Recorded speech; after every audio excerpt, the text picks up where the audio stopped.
Hi, everyone. This is Mrs. Martin, and I wanted to wish you a very happy St. Patrick's Day. And I also wanted to read this fun St. Patrick's book that is an AR book. So after I read it, you can always watch this video as many times as you want. And when you're ready, you can take an AR test.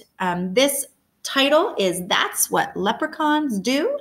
And the author is by Bunting. And of course, the illustrator by Arnold McCully. I hope you enjoy it. That's what leprechauns do.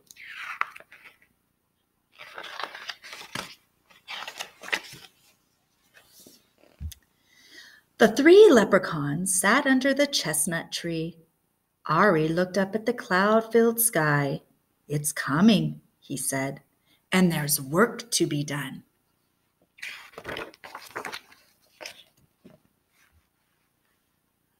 Boo and Cole put on their red shoes and their caps and strapped their packs to their backs. "We're ready," Boo said. "But why is it always us that has to put the pot of gold at the end of the rainbow? Especially since not a single soul ever finds it," Cole added. Ari looked from one of them to the other. "Don't be asking," he said. "It's leprechaun duty, so it is. And fellows, remember, it's coming, so there'll be no time for mischief along the way." They walked in line, the one in front of the other one behind. No mischief along the way," they chanted.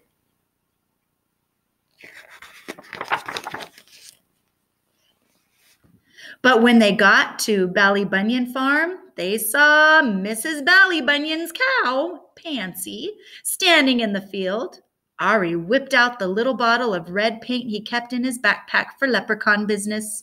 He ran across to Pansy. "Stand still, my lovely," he told her, and he painted her hooves scarlet red.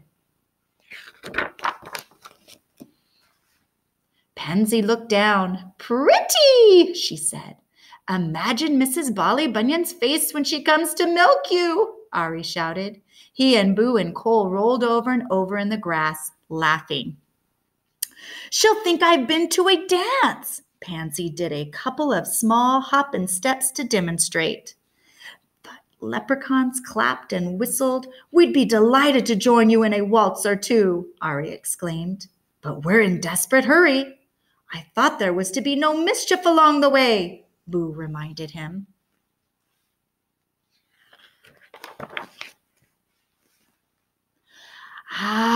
Sure, but I couldn't help myself. Mischief's what leprechauns do," Ari said. "Along with our more important duties," he glanced up at the tatters of clouds in the sky. "And we'd better not delay, for we've delayed enough already." But as they were passing old Jamie Bradley's house, they saw Jamie's gray woolen long john spread out to dry on his hawthorn hedge. See his pants right there? Wonder what they're going to do.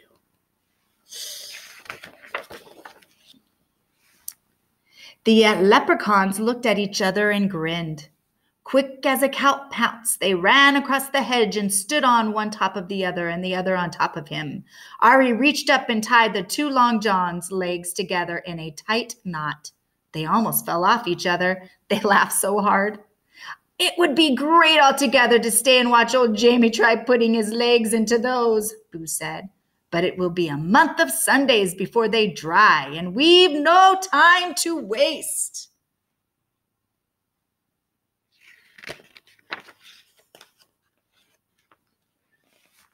They took a few minutes to somersault across Leah McGabe's garden. There was a yellow tennis ball in the middle of the road, and they rolled it along with them as they went. Miss Maud Murphy's hen, Bertie, clucked at them from behind her gate. "Bertie," Ari said, "would you be doing us a favor? Could we trundle this ball up to your nest, and could you sit on it for us? It'll be the great joke of Miss Maud Murphy when she comes out to gather your eggs." Wow, they like their mischief, don't they? Silly leprechauns. Bertie put her head to one side. "It's not going to be easy sitting on that, But the three of you were so good to me, scaring that fox away from my hen house last night. I'll do it. Cole stretched up and patted her wing. Thank you, Birdie. They squeezed themselves through the gate and tumbled the ball with them. Then they heaved it up and into Birdie's nest. She gave a trial sit on it.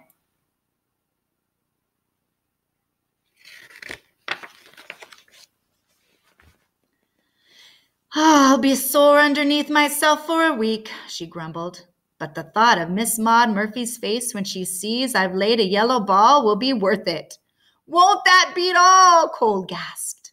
The three of you can't help making mischief, can you? Birdie asked.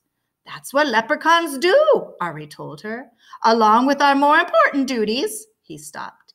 Is that a spitting of wet I feel? 'Tis, Boo stared up at the sky where the sun was flickering through heavy clouds. A thin, cool rain had started to fall. Hurry, hurry, Ari ordered. It's come. We can't be late. They pulled their green slickers from their backpacks and settled their caps low to their ears.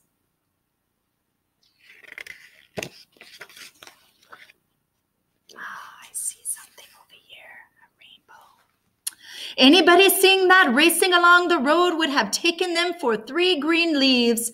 But they were leprechauns, and they were hard at work. Get them out, boyos, get them ready, Ari said. They took their little spades from their backpacks. Then they stopped for a minute to look up at the rainbow, blue and green and yellow and pink, that was arched across half the sky. There it is, Ari said with satisfaction. Come on.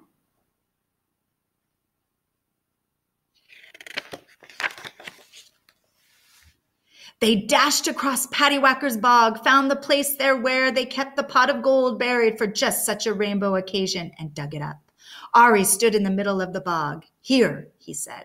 The three of them placed the pot of glittering gold in just the right spot and watched the rainbow curve itself all the way down till it ended on top of the spot. There it is, the end of the rainbow.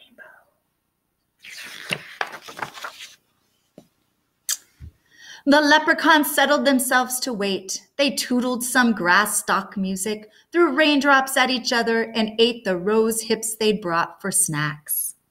They walked long, but nobody came. Once again, nobody came. You'd think somebody would find it, Cole complained. Somebody will, someday, Ari said.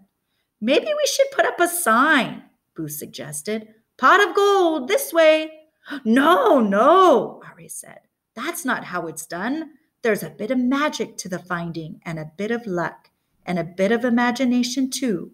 That gold's waiting for just the right person.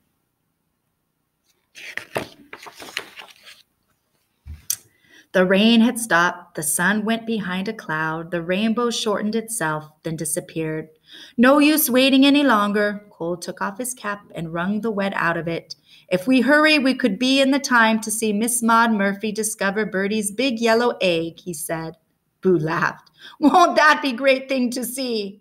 All right then, Ari said. We'll put a rush on this. They buried the pot again in its usual place. Ari patted the smooth down bog dirt. Don't worry, Pot, he whispered. We'll be back to get you on the next rainbow day. Now we're off again to see what new mischief we can find. For besides our important duties, that's what leprechauns do.